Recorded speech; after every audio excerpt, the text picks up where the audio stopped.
Welcome to the Trainer Talk, where we discuss topics related to health and fitness to help you gain back control of your health and fitness and become the absolute best version of yourself physically and mentally.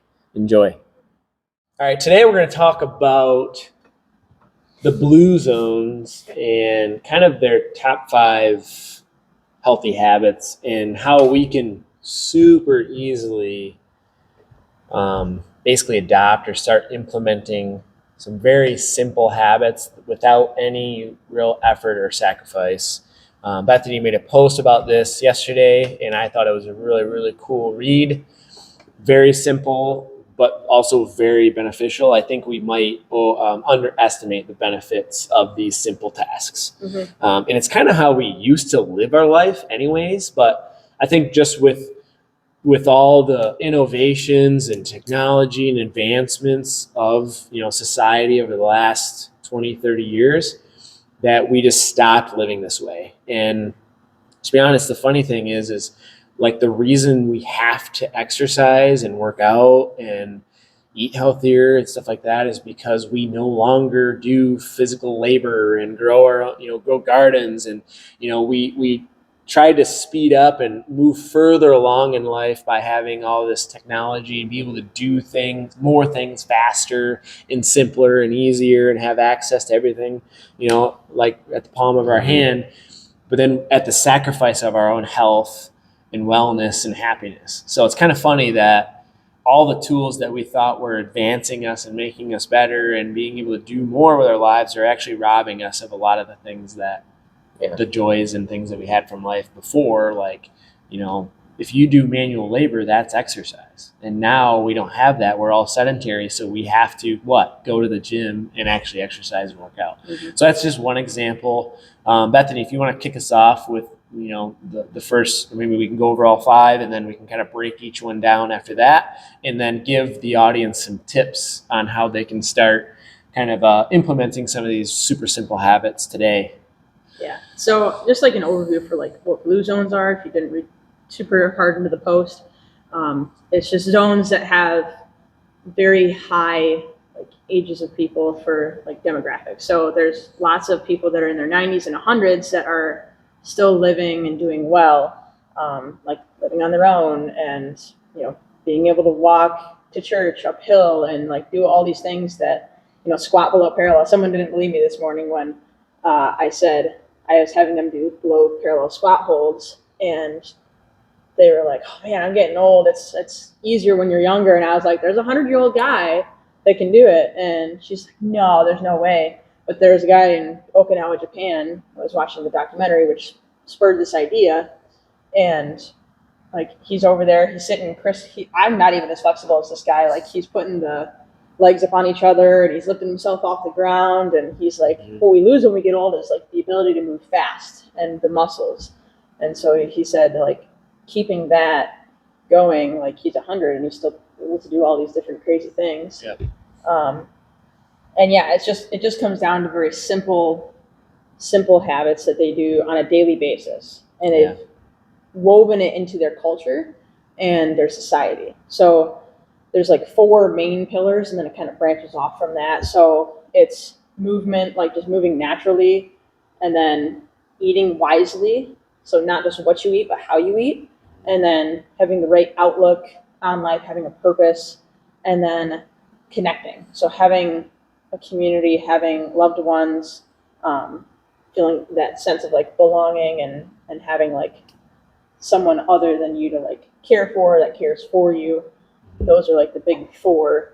And then another additional one that I added in there was they have a lot of vegetables and plants in their diet. So a lot of them are very plant heavy and not a lot of protein.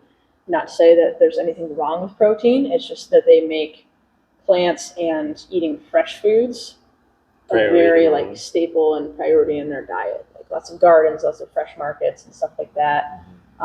Eating fresher foods rather than ones that have been processed to last longer. Right.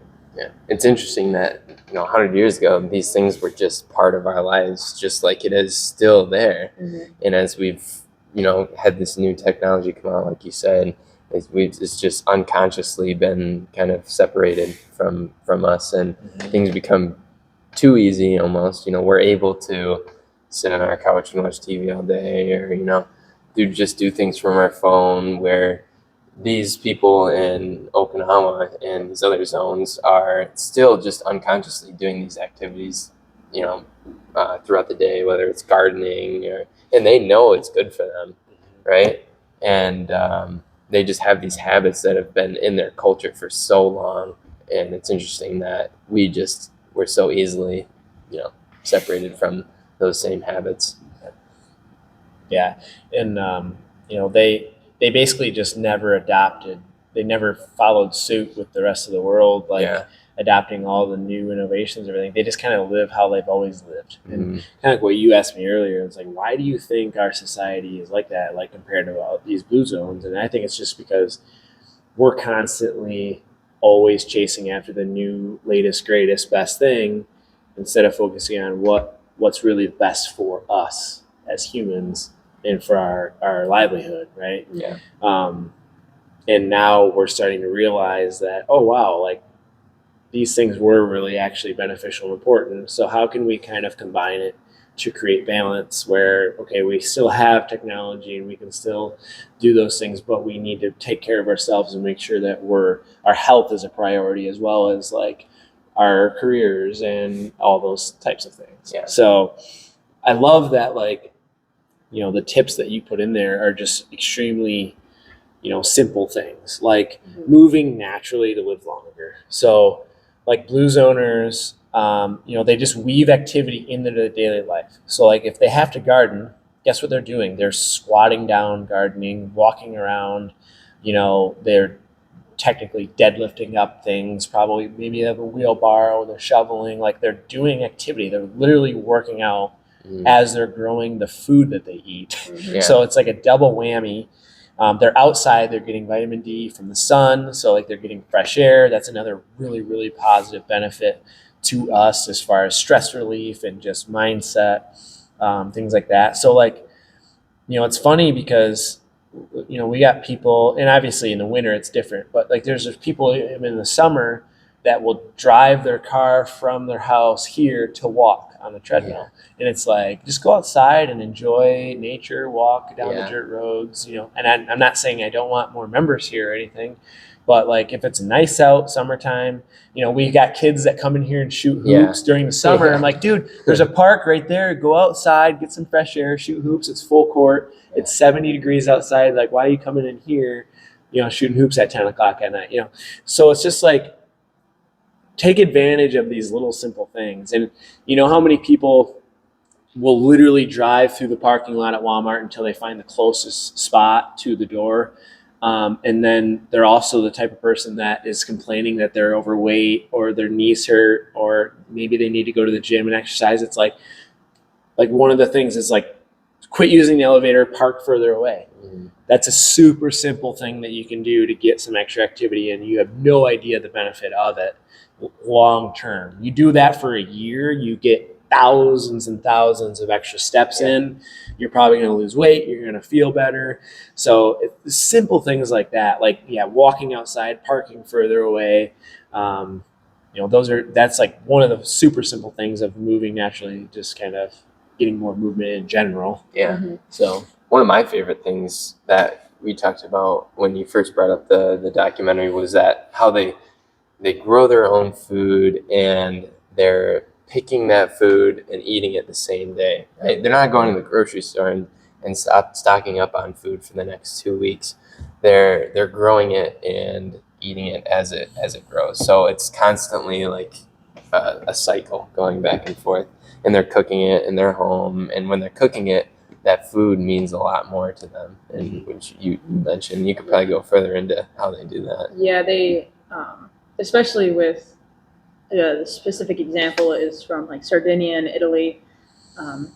They are in a very like mountainous town where it's very secluded from everything else. So they basically have their own little ecosystem, their own little community there, and they don't really have many cars or anything like that. It's mostly walking or bikes or something like that, because everything's like uphill and like really close quarters. So what they have to do is, they go to a market and, they'll get their meat or something from their local butcher, or maybe there's like a bakery or something where they can get bread. But a lot of the times they make their own bread. Like they have a fire oven in their house where they actually bake their own sourdough bread.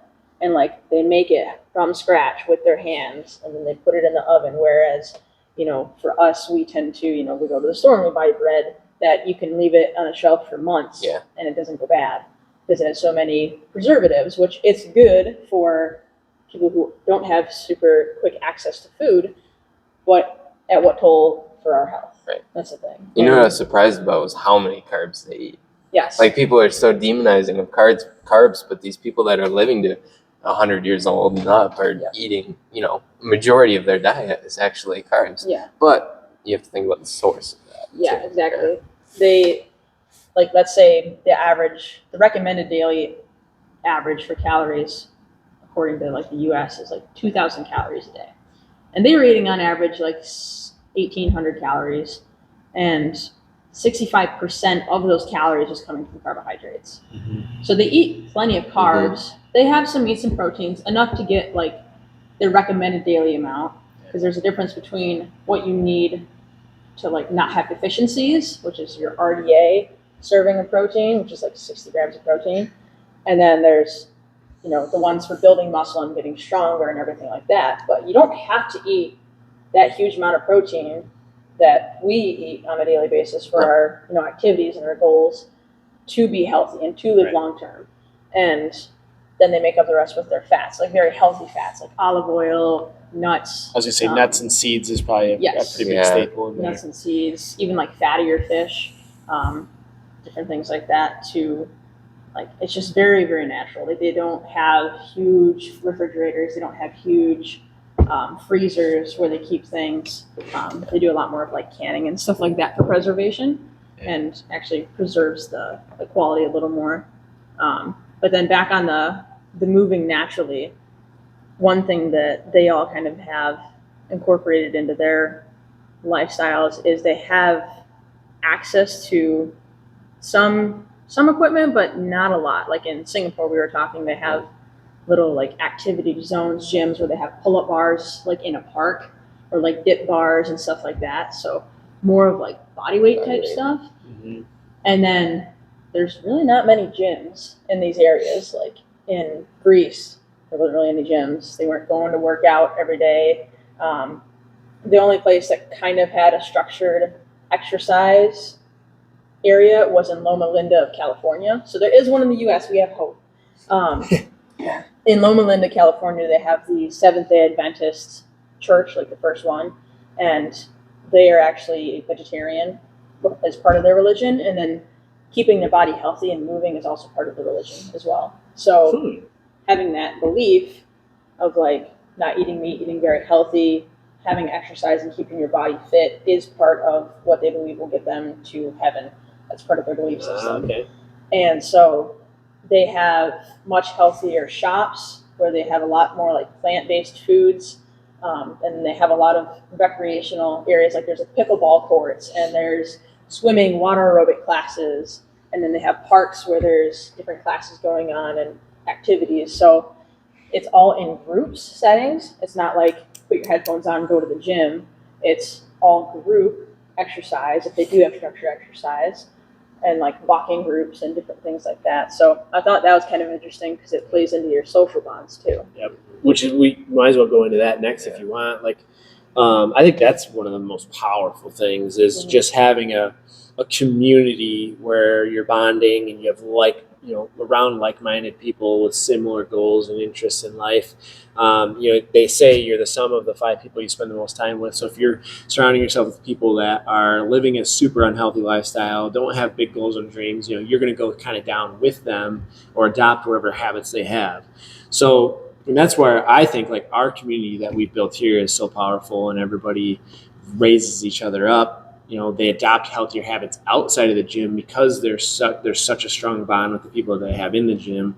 But I like the fact that, like what you said, like they get together, they go for walks, they do activities together. I think that's a huge thing, especially with families. You hear more and more like families parents and kids, they don't, sit at the dinner table and eat as a family anymore. It's like, okay, we're going to make our dinner. The kids kind of go, maybe they're on their phone or playing a video game or watching TV. Everybody's eating, stuff like that. We don't realize how much of an impact that has on even just our wellness and overall health, happiness. Yeah. Mental health too. Yeah. Yeah. And that's a big thing with like having the social bond, especially in our society. We have, they call it like the loneliness epidemic, or like we have such high rates of like depression and anxiety. And it's probably is because we're such a separate and individualistic society, like individual achievements, like work on like being okay being by yourself and stuff like that. And it's like, maybe we're not built to be okay by ourselves. Like maybe this is like a sign that we shouldn't have only interactions through this phone. I could be wrong, but I'm quite certain that I heard that suicide rate was at an all-time high during COVID pandemic, because we were all supposed to stay at home and indoors, and we weren't getting out, and we were isolated, and that suicide rate dramatically increased because people were just unhappy, and they weren't, they were isolated, and they weren't able to go out and be social, right? We're social creatures. So definitely something to think about is, if you're somebody that's maybe working crazy hours and kind of isolating yourself from families and friends, try to open up a little bit of time, once a week, or, something that I do is obviously, having you guys here and seeing everybody in the gym is huge for me, and I, Katie and the dog, but I also try to go and visit my parents every weekend if I can. So it's just spending time with family.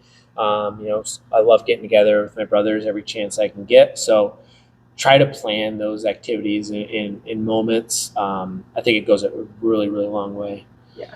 Like at the end of your life, that's what you're going to care about. You're not going to care or be remembered if you worked overtime at work. Right. And it's like, oh, you pulled 60 hours every week for however many years as like a nurse or something. And it's like, good for you, but you missed out on so many opportunities to like grow and bond. And that's one thing that they really like treasure, is they really respect that time with their families and their friends, and they don't overwork themselves. Like they work 40 hours a week standard maybe, and then they're like, all right, this is just work time. And then on those other times, we're not like they're not trying to, I guess, soothe themselves through food or through technology.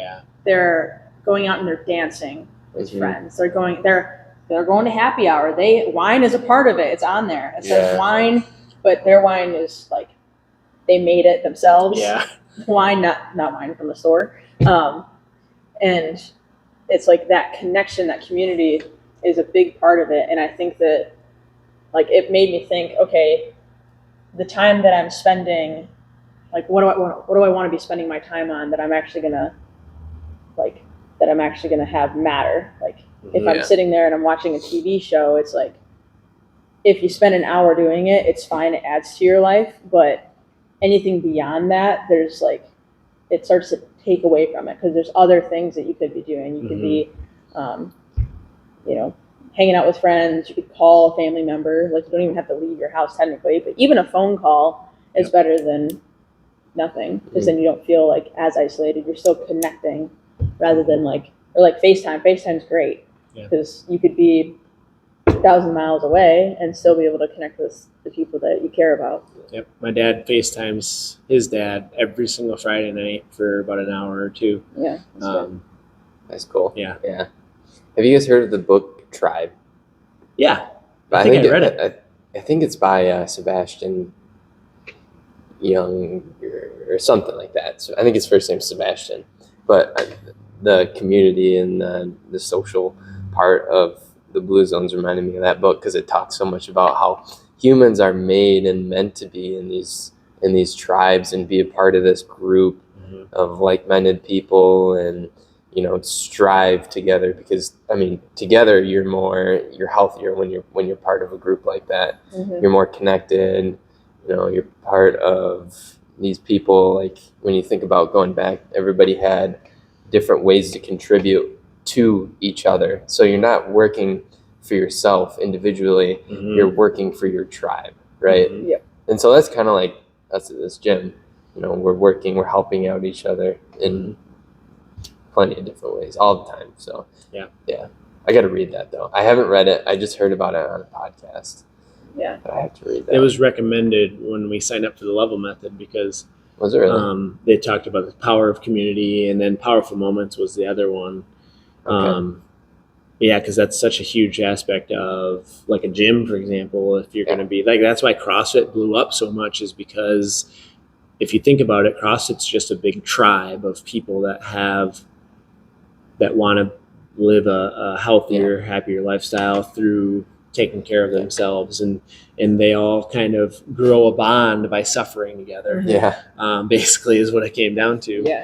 I mean, how many people do we have here that became friends after like joining classes? Like they didn't know each other beforehand. Maybe they knew their names or something, but they never knew them personally. And then it's like after doing that for so many times, and all the conversations and going through the like struggles of workouts together, like it creates that bond, and then people will look forward to coming to the gym, even if the workout sucks sometimes. Right. Exactly. Yep. Like we were working out, we were racing kind of on the rower, and we were doing something else, pistol squats. I couldn't help but smile as we were like both sprinted over to the rower after we were done with the pistol squats, and then it's just so much fun when you have something to compete against. It's like working out in a group is so much better than working out by yourself. Like you can do it, but it's just better. It's more fun. You push yourself harder. There's so many benefits to it. That the next big one is like mindful eating.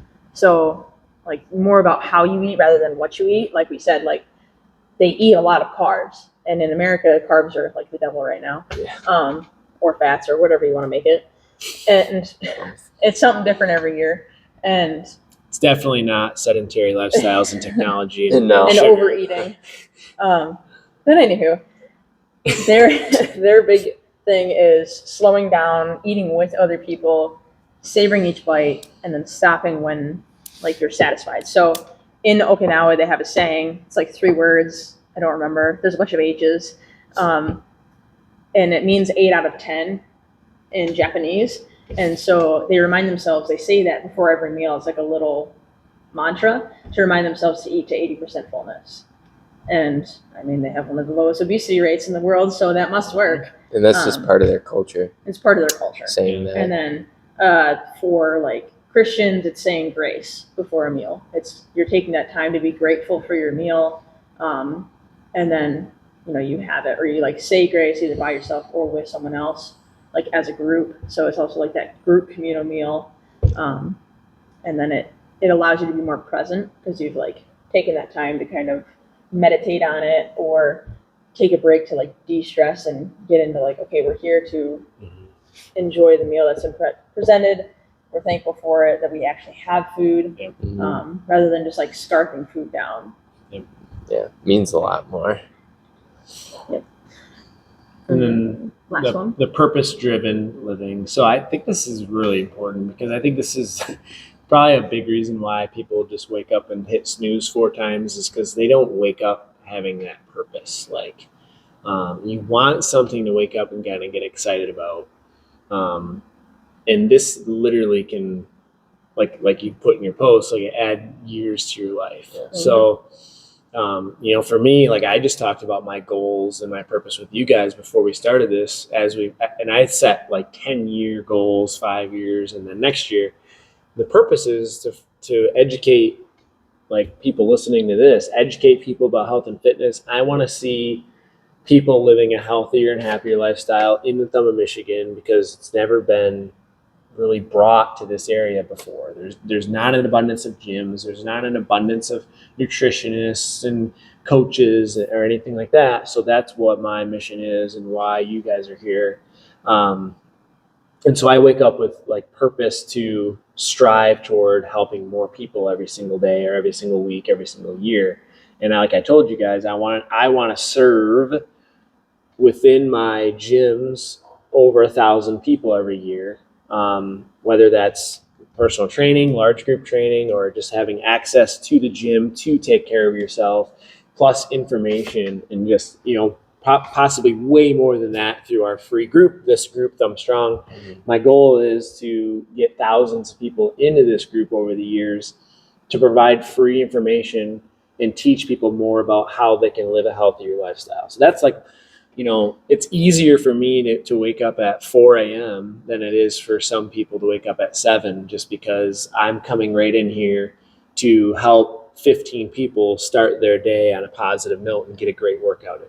So much easier when you're passionate about something to devote yourself to working towards it and to helping other people and whatever it is, whether it's maybe you're like an animal conservationist and it's easy for you to wake up every day and go out into the field and work with that. And there's a lot of people listening that are probably like, and I kind of wanted to go over this, we'll go over at the end, like, maybe they just have a job that they don't necessarily, it isn't their passion, or they don't necessarily love it. But it's just it's a job, and it provides them, with the income that they need to live. You can find something else that brings you joy and brings you a purpose. Find something to do with your other time that maybe you get excited about. And for a lot of parents out there, like, think about the kids and what do you want to do with your kids, or what kind of example do you want to set, things like that. So it's like, wake up with the purpose to be the best possible parent you can be for your kids. Like, that to me anyways, even though I'm not a father, that would motivate me to want to wake up with purpose and show my kids the best possible, example I could set. And a healthy, motivated, driven person wakes up with purpose and gets stuff done, other than just the job and watching TV or whatever it is. You know what I mean? So that's just my 2 cents. Yeah, that's a big thing, and especially as you get older. So it's important as you're younger too to obviously wake up with purpose or have a reason to get out of bed in the morning. And when you get older, it actually happens quite often where people retire and then all of a sudden their health goes, like, They lost declines. their purpose. Yeah, because they didn't have a purpose. They're, one, not moving as much, and then 2, they lost their purpose. There's like, why do I get up out of bed every morning? It's like, if you don't have things to do. So that's where you could replace it with hobbies like gardening, or you could do maybe there's like crafts that people really like, or get involved in the community more. I know a lot of men, they want to be able to golf. Like, you're getting outside, you're getting activity, you're getting social interaction with friends. But the problem is, with our current lifestyle, so many men are getting to the age of retirement and they're so out of shape and unhealthy that they can't golf or play basketball or do any activities that they want to do. And that's why they sink right down in their health and end up, with some sort of disease, or maybe even, passing away before their time should be due.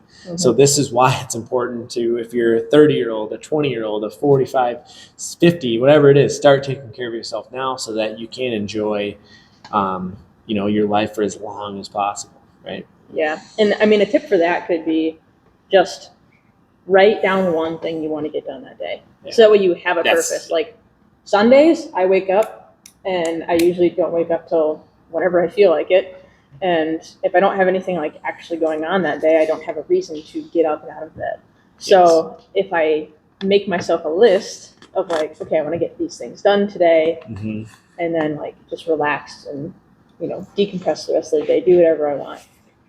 You have more of a reason to get out of bed 100%. And like get doing stuff. And then you feel better afterwards instead of just being a sloth all day. I'm glad you brought that up, because I'm going on like 5 days without my journals, and it's driving me nuts.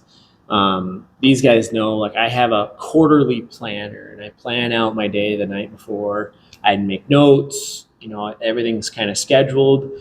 So today I've got my get shit done list made, and I'm checking stuff off, this being one of those. So I 100% agree with that. Like, set some, even if it's just one, they recommend no more than 3 main things that you want to accomplish. And typically you don't want to just write down things that you always do. So it's like, go to work. Okay, that doesn't count. It's like you have to do that every day, right? Yeah. But write down 1 to 3 things that you want to accomplish the next day, And then you'll wake up a little bit more purpose. Maybe it is get a workout in, and it might be getting that in before you go to work. Mhm. That's going to give you the drive to get up before, when your alarm goes off, and not snooze 5 times so that you can get that workout in. Yeah. I definitely love that as far as having that purpose. Me too. Any other thoughts on that before we give some more tips? Yeah. So as we're talking about this, I can even start thinking about, and I'm sure a lot of people that will watch this or are listening are like, okay, yeah, like growing your own garden and baking your own bread and walking everywhere. That all sounds great, but that's just not realistic. Right. So what are some tips on at least making some small improvements towards some of these habits could we make? For example, with like the mindful eating or the healthier eating, moving more naturally. Yeah. Which on that, you could just work on buying more fresh produce and like not like stockpiling a ton of food. Right. So maybe have like, meat in the freezer or something like that, or maybe some like frozen vegetables for when you need it. But do like have fresh fruit out so that way you're seeing it, and like bananas I put on my counter and they don't go bad super fast, but I at least remember to have them. Yep. And then when you do buy bread, like buy some that was like freshly made from the bakery that day. Like Walmart even has those. Yeah. And they do make like healthier options too. Yeah. Like on that, I will say, and it might not be the most accurate thing in the world, but it is a cool tool just for those people watching. Download, it's called the Yuka app, Yuka, and you scan the barcode on any food and it'll tell you like what preservatives are in there, kind of rate it on a scale from 1 to 100 on like kind of how healthy it is. And I did find literally there's like maybe 3 or 4 breads out of the dozens that they have that are actually somewhat healthy. Yeah. And so I found a bread that, I can get it from Walmart and it's still a fairly healthy option. So we're not saying to be healthy, you've got to bake your own sour bread, in your house. But it's like, okay, what steps can I make to just be a little bit healthier? Yeah. It's not go buy the Wonder bread that's bleached white bread. It's okay, what's the next step up from that? That's a little bit healthier option for me. Yeah. Instead of, like you said, stockpiling on boxed foods that have a 3-year shelf life that are full of preservatives and ingredients that you can't pronounce. Let's get fresh produce like potatoes and your vegetables, your fruits, your meats, and then maybe like a couple of things you can buy in bulk. Like, usually I'll have like peanut butter and like your fats and some carbs can last a bit longer. Mm-hmm. But like the fruits, vegetables, and meats, I try to get fresh every week. Yeah. So it's like just taking those steps towards making a little bit better options. Yeah. And then for like the movement, like you had mentioned, like park farther away at the grocery store.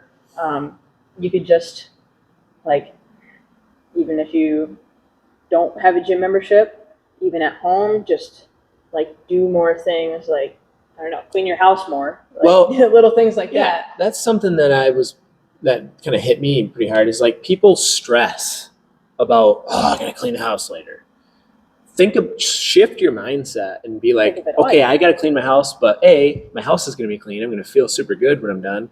And B, I'm going to get a bunch of exercise. Yeah. So you're getting a double whammy win from doing chores. So don't be mad when you got to do chores. That's literally adding years to your life over time. Yeah. Making you a healthier and happier individual. So switch that mindset from, oh crap, I got all these things I got to do. It's like, that's life, man. You got some work to do, but it's making you better and healthier and happier all at the same time. That's true. Yeah. Don't just let the robots do all the work. Don't let the dishwasher and the Roomba do everything. It's like, put the cart back when you go to Walmart. That's the There you go. That shows you who you are too. There's 2 different types of people that put the cart back and people that don't. Yeah. Seriously. Yeah. No, I believe that's fair. And then like another tip would be like maybe setting like a weekly or every 2 weeks, like a gathering with friends. Like have a group of friends that, you guys all get along well, and like have like, all right, Friday night, 5:00, we're going to dinner at someone's house. So that way, like you can either like each bring a dish, and you could do like, oh, we're going to do a taco night this night. We're going to do like something different. So that way you're having the communal meal, you're having like that time together, and then you're also like you're not going out to eat, so you also save money. That's big thing. And then you eat healthier too. Eat healthier. Your social interaction is there, and you're saving money. That's a triple win right there. Yeah. So like once a week or once a month or even once a whatever, month. like schedule it on the calendar and like have it kind of something like that. Like we do like a Bible study. We got into a pretty good habit of every 2 weeks, but now after the holidays, we'll hopefully get back into every 2 weeks. But that's what we did. We would go to someone's house, we'd have dinner that we like made or brought or something like that, and then like talk like that. That's where the religious aspect comes in of like purpose-driven living, and then like creating the social bonds part of it too. So that's really valuable. Or you could do walking, like get a walking group, schedule some let's meet at the park Wednesday at this time or Sunday, like every few days, go a couple days a week with a group of friends and hopefully meet new people. Say, hey, bring a bunch of people, and then just walk for half hour. So that's why it's great we have the Diamond Trail here. That's perfect for that. You can meet up there and walk. I know it's not the best weather, but I've been wanting to do this for a while, and now we're going to do it because I'm going to announce it live. Is once a month, I would love to do a bring a buddy workout. Yes. And we'll probably do it on Saturdays for Bethany's beginner boot camp, where once a month you can bring a buddy to class. They can jump in and try the class out for free. And that way we're getting more people involved, healthier activity. You get to work out with a partner. Everybody usually ends up loving it, having a lot of fun. It's really fun for our current members because they get to get their friends involved. So now that it's out there, we're going to start doing that. Maybe we'll do it for like a Christmas workout next week. Yep. So on Saturday, we'll do like a Christmas themed bring a buddy workout. I think we're going to plan that. So cool. Yeah. These are things I think about that I forget to write down. So I'm going to put it on video. Say it now. People will remind you. You know, what's funny too is, and this is hilarious, but like me and you were talking with Barry the other day, and we were talking about video games, which to an extent is probably a negative activity if you're doing it hours upon hours every week. But I said, now that I'm way better at scheduling out my day, planning and prioritizing activities, like I could just give myself one day where I spend a couple hours, like, hopping online with friends, or I used to play with my brothers. And that's actually a way to like bond with friends and communicate, and you're doing something fun together. And so I never thought about the positive and the health benefit of it actually until I thought of it in that sense. So it's like, like when I was in high school, my brother went out to college, that was something we did to actually connect and bond, as we would hop online and play Call of Duty, and we would be able to talk to each other and have fun. The problem becomes when you do that for 7 hours a day, there's 7 days a week. And that's basically what it had come to. Yes. So we were just talking, it's like, okay, maybe if it was like a Sunday or like a Saturday, schedule it. You hopped on for a couple hours with your buddies or your friends or your family, whatever. And, that's even something that could be a positive community social bonding thing. That way you don't have to get together in person, because that's always kind of hard sometimes. You mentioned FaceTime and Zoom. Like there are so many ways that we can connect socially with friends and family that we just don't take advantage of. 2 more tips real quick that spurred my idea, because we had Friendsgiving and we played Just Dance. And so like obviously, there was drinking involved, but it was fun. Exercise. You got exercise. Man, that was such a cardio workout. Dancing is. That was. I was like sweating. It was, my heart rate was getting up. My watch tracked the workout. It was enough. So like you're getting movement, you're bonding, you're also like relieving stress. You are technically in front of the screen, but you're still like interacting with other people. So like if you got kids, like get an old fashioned Wii, buy them on the internet, and play Just Dance with your kids. Like. That'd be a fun like bonding moment. You get some exercise. And then the other tip is when you're driving, call somebody.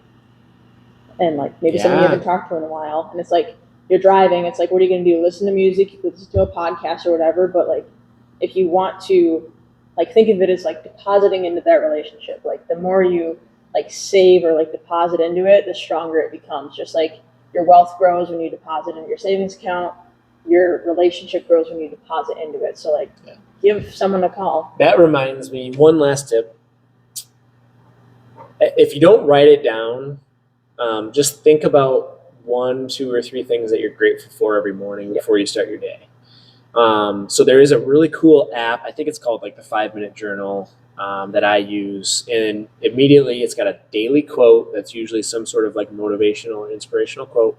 And then you write your journal, you write 3 things that you're grateful for. What are you going to do today that, brings joy or positive, actions that you're going to take for that day. So that's a really great way. Like just thinking about what you're grateful for puts you in that mindset. You have a really good day. But I would also encourage people to like send a message or a phone call to somebody that you haven't talked to in a while. And actually something I do every single Tuesday is I sit down for an hour and I send out what we call relationship deposits. And so if you're watching this and you remember, and if you've ever gotten a message from me saying, hey, haven't seen you in class in a couple of weeks, like how's everything going? That's why. It's because I schedule it in my week where I send out relationship deposits to people that I haven't seen in a while, or maybe I just want to check in with them and see how they're going. Maybe they've hit a PR like in class or something and I give them a shout out. Like you have no idea how far that can go. I've had so many people message me back and just say, thank you so much for like reaching out and asking how I'm doing. Like, maybe they've been struggling and that's the little kick in the pants that they needed to get back in the gym or start eating healthier or whatever it may be. Just the other day, I sent a message out to somebody and now we've got a phone call today because she wants to start exercising again. So you never know like how much impact you can have on somebody else's life. And that brings you a ton of joy and satisfaction. So cool. I think that'll do it. So hopefully these habits, these really simple things can help you guys out. Just start by making easier, simple choices with nutrition, park farther away in parking lots. Maybe it's going for a quick walk at lunch when you're at work instead of going and chilling in the break room or whatever, watching, a show or scrolling social media. It's like, go for a walk, anything like that. That's super simple, not time consuming. I think we get caught up too much thinking that if we can't have the time to work out for an hour, there's no point to do it. Or if you can't eat perfectly healthy, there's no point to do it. There's 100%. It's not a black and white 0 to 100. It's a scale. And you just got to slowly adjust that dial until you can find balance in your life. And so awesome. We'll see you guys in the next episode. Thanks again for tuning in to the Trainer Talk. If you are ready to gain back control of your health and fitness, we would love to sit down and chat with you to see if we can put together a plan for you. All you have to do is head to taylorhutchinsonfitness.net and book a free consult. Again, make sure you like and subscribe if you like the video, and hopefully we'll see you soon.